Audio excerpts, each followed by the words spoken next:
The morning mist clung to the pine trees surrounding Fort Harrison like a gray blanket when Sergeant James Mitchell received the emergency call.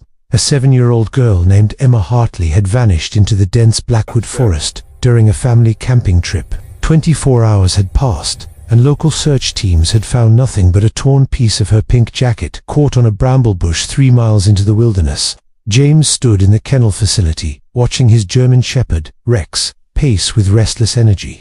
The dog's dark eyes were alert, intelligent, scanning the environment with the precision of a trained soldier. Rex wasn't just any military working dog, he was one of the most decorated canines south in the unit, with 3 years of combat deployments and countless successful search and rescue operations under his collar. "We've got a mission, boy," James said, opening the kennel gate. Rex bounded out, his muscular frame moving with controlled power. His black and tan coat gleamed under the fluorescent lights, each hair perfectly groomed despite the early hour. The shepherd sat immediately at James's feet, tail wagging once, waiting for his handler's next command. As James gathered his gear, GPS radio, first aid kit, water for both of them, he heard footsteps approaching. He turned to see Private Sarah Chen walking toward him, her blonde hair pulled back in a regulation bun, her face set with determination. "Sergeant Mitchell," she said, saluting crisply. "I've been assigned to your team for the search operation." James returned the salute, studying the young recruit. He'd seen her around the bus, always professional, always pushing herself harder than anyone else in her training unit. There was something different about her today, though. Her blue eyes held a fierce intensity that went beyond duty. "Have you worked with K9 units before, Private?" James asked. "No, Sergeant, but I grew up in Montana. I know these forests. I know how easy it is to get lost, how quickly the weather can turn." She paused, her voice softening slightly. "My little sister is Emma's age. When I heard about the missing girl, I volunteered immediately." James nodded, appreciating her honesty. "Then let's get moving. We're meeting the rest of the team at the trailhead in 30 minutes. Rex stood between them, his ears perked forward, sensing the urgency in their voices. He knew what came next: the hunt, the search, the purpose that defined his existence.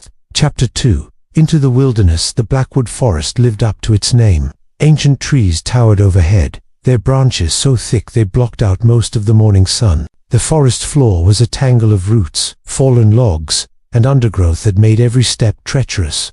James led the way, with Rex on a long lead beside him, nose already working the ground. Sarah followed close behind, her pack secure, her movements quiet and efficient. They'd started at the last known location, the camping site where Emma's family had pitched their tent. The area had been trampled by dozens of searchers, contaminating most of the scent trails, but James knew Rex could filter through the chaos. The shepherd had been trained to discriminate between multiple scents, to focus on the one that mattered. James pulled out a plastic bag containing one of Emma's shirts, provided by her distraught mother. He held it down to Rex's level. "Such, Rex, such." The German shepherd buried his nose in the fabric, inhaling deeply, his sides expanding with each breath. When he looked up at James, his entire body was rigid with purpose. He pulled against the lead, heading northeast, away from the main search grid. "He's got something," James said, releasing more line. "Stay close, Private Chen." Sarah adjusted her pack and fell into step behind them. As they pushed deeper into the forest, the sounds of civilization faded completely. Only the crunch of their boots on pine needles, the occasional bird call, and Rex's steady panting filled the air. 2 hours into the trek, they reached a steep ravine. Rex didn't hesitate, scrambling down the slope with sure-footed confidence. James followed, using tree roots for handholds, and turned to help Sarah navigate the descent. "Thank you, Sergeant," she said as she reached the bottom, slightly breathless. "Call me James when we're in the field," he replied. "Military protocol matters less than teamwork out here." She smiled for the first time that day, a brief flash of warmth that transformed her serious expression. "Then you can call me Sarah," Rex barked once, sharp and insistent. Both soldiers turned to see the shepherd standing beside a small stream, his tail held high and still. James hurried over and found what had caught Rex's attention, a child's sneaker, purple with silver stars, half buried in the muddy bank. "This is Emma's," Sarah confirmed, recognizing it from the description. "She was here." James radioed their position to base camp, while Sarah photographed the evidence. Rex was already moving again, following the stream downstream, his nose switching between the ground and the air, triangulating the scent. The smart move for a lost child, Sarah observed, is to follow water. It leads to people eventually. Let's hope Emma was that smart, James replied, but his gut told him something else, that the 7-year-old wasn't just wandering. Rex's behavior suggested the trail was more direct than that, as if Emma had been moving with purpose, not random panic. Chapter 3. The storm. By mid-afternoon, the weather turned. Dark clouds rolled in from the west, and the temperature dropped 10 degrees in minutes. The first raindrops were fat and cold, quickly becoming a steady downpour that soaked through their gear. "We need to find shelter," Sarah shouted over the increasing wind, but Rex wouldn't stop. The shepherd pushed forward, his coat plastered to his body, water streaming from his muzzle. He'd locked onto the scent, and nothing, not rain, not thunder, not the growing darkness, would deter him from his mission. James made the call. "We keep going. Rex knows where she is." They pressed on through the storm, following the shepherd as he led them up another ridge.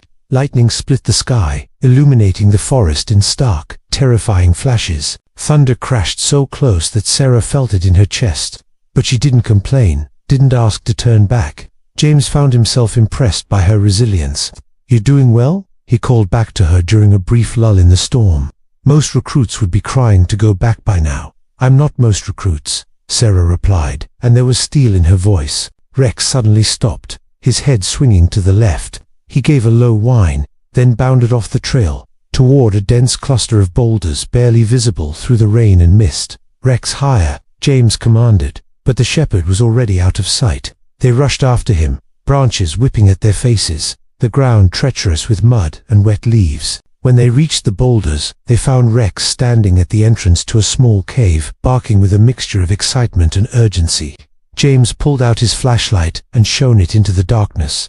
There, huddled against the back wall, wrapped in a torn emergency blanket that must have come from a hiker's abandoned pack, was Emma Hartley. "Oh my God," Sarah breathed. "Emma." The little girl looked up, her face dirty and tear-streaked, her brown eyes wide with fear that slowly transformed into hope. "Are you here to take me home?" James felt his throat tighten.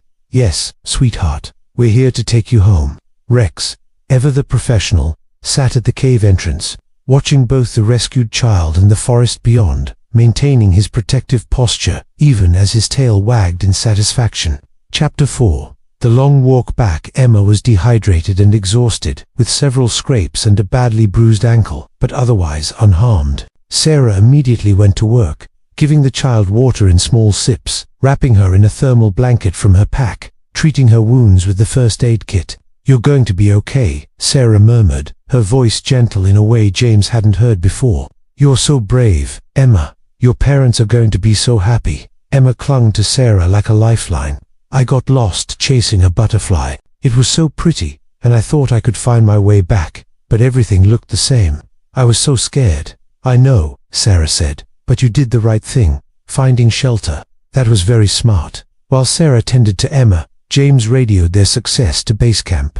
The relief in the commander's voice was palpable. An extraction team would meet them at the nearest road, still 4 miles away, through difficult terrain, but they needed to start moving before nightfall. "Can you walk?" James asked Emma gently. The little girl tried to stand, but whimpered when weight hit her injured ankle. Without hesitation, James knelt down. "Hop on my back, soldier. We've got a mission to complete." Emma giggled despite her tears and climbed onto James's back. Rex took point again, leading them back through the forest with the same confidence he'd shown tracking in. The rain had stopped, but the forest was dark with storm clouds and approaching evening. As they walked, Emma chatted to Sarah, who stayed close beside her, keeping the child distracted from the long journey. "What's the doggie's name?" Emma asked. "His name is Rex," Sarah replied. "He's the best search and rescue dog in the whole army. He's a hero." "You're all heroes," Emma said simply.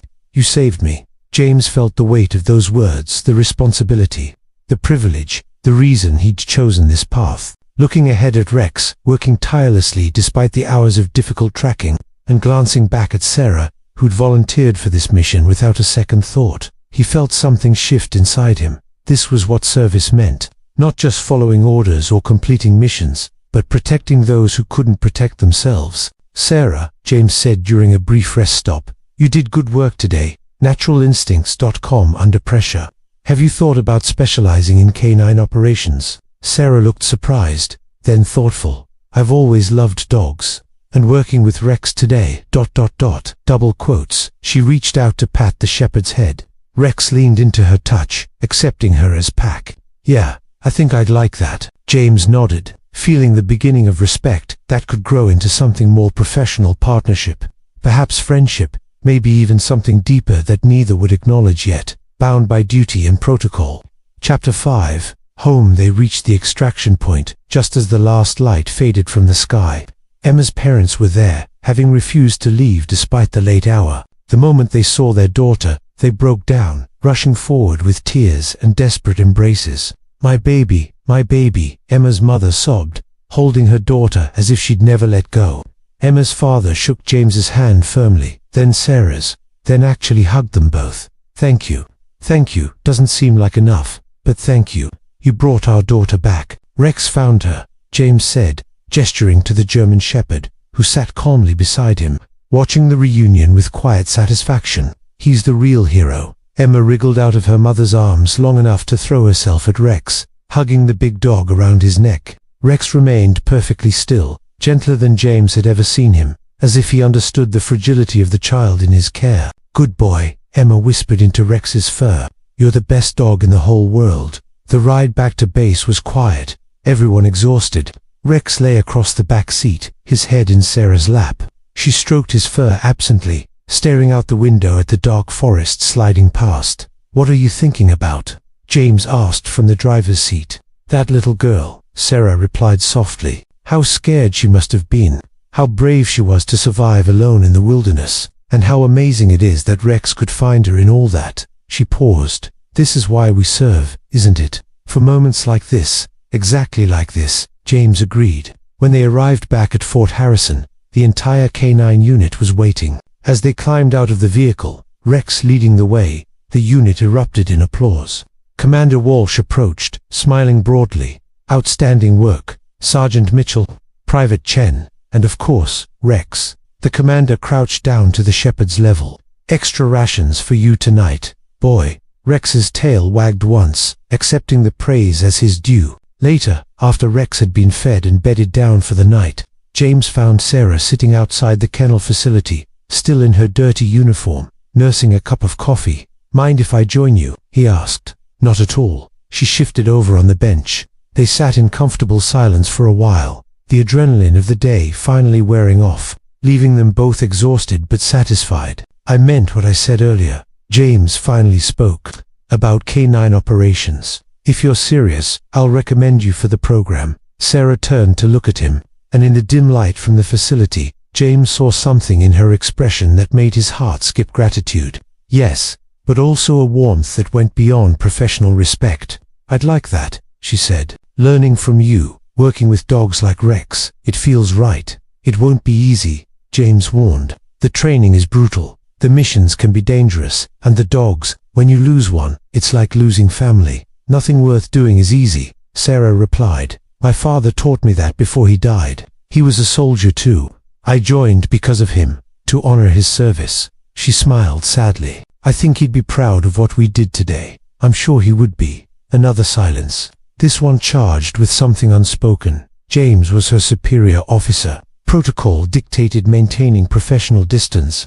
But sitting here in the darkness, fresh from saving a child's life, those rules seemed less important than the human connection forming between them. Sarah, James began. I know, she interrupted gently. Not now, not yet. We have to do this right, by the book. But maybe someday, when I'm not a new recruit, and you're not my commanding officer, ... double quotes, maybe someday.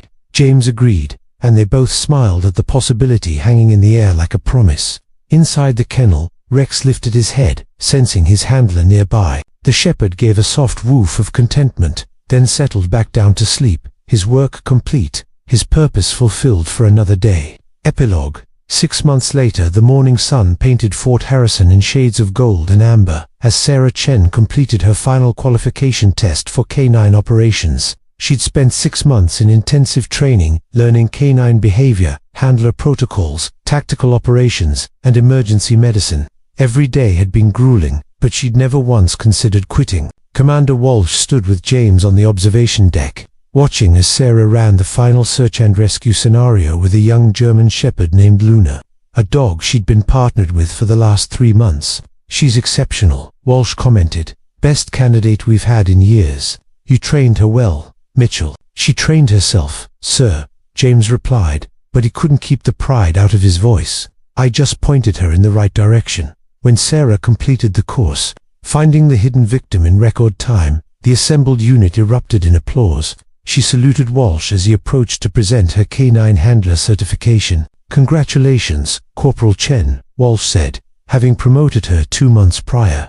"You've earned this." "Thank you, sir." Sarah accepted the certificate, then looked past him to where James stood with Rex. After the ceremony, she found him at the kennels, working with Rex on maintenance training. The older shepherd greeted her warmly, and Luna bounded over to play bow at Rex, who tolerated the younger dog's enthusiasm with patient dignity.